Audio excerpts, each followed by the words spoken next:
অবশেষে অবসান হয়েছে বাংলাদেশের বিশ্বকাপ ইস্যুতে বিসিসি আর আইসিসির চতুর্মুখী নাটকীয়তার। টাইগারদের বিশ্বকাপ খেলা না হলেও আইসিসির কাছ থেকে পাচ্ছে ক্ষতিপূরণ। পাকিস্তানের শক্ত অবস্থানের কারণে বাংলাদেশকে তাদের প্রাপ্য অর্থ দিতে বাধ্য হয়েছে আইসিসি।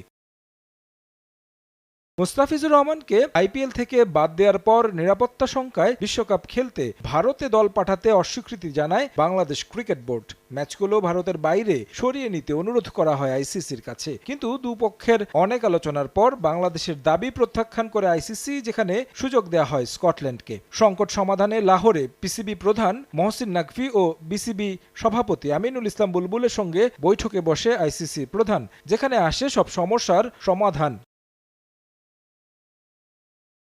ভারত পাকিস্তান সহ উদ্ভূত পরিস্থিতিতে যে জটিল পরিস্থিতি তৈরি হয়েছিল তার জন্য সরাসরি আইসিসিকে দায়ী করেছেন পাকিস্তানের সাবেক অধিনায়ক মোহাম্মদ হাফিজ। বাংলাদেশ পরিস্থিতি আইসিসি ঠিকমতো সামলাতে না পারার কারণেই এই অচল অবস্থা তৈরি হয়েছিল বলে মত তার। গত ২-৩ সপ্তাহ ধরে খেলাধুলায় রাজনীতির যে খেলা হয়েছে তার পরিণতি কি? প্রথমে আমাদের সারা বিশ্বে ক্রিকেট ভক্তদের কষ্টের দিকে নজর দিতে হবে। তারা বাংলাদেশি ভক্ত, ইংল্যান্ড সমর্থক বা পাকিস্তানি ভক্ত যাই হোক না কেন, এই সিদ্ধান্তে সকলেই আহত হয়েছে। আমার একটাই প্রশ্ন, কার ভুল ছিল? কার ভুল তা প্রকাশ করা হয়নি। ক্ষতিপূরণ দেয়া হচ্ছে, কিন্তু কিসের ভিত্তিতে? যদি ভুলের ভিত্তি করা হয়ে থাকে তাহলে কেন তা স্বীকার করা হয়নি? এরপর তারা যে বলে তারা খেলার শুদ্ধতা ও চেতনা রক্ষা করার জন্য সিদ্ধান্ত নিচ্ছে, এই দাবিগুলো আগে কোথায় ছিল?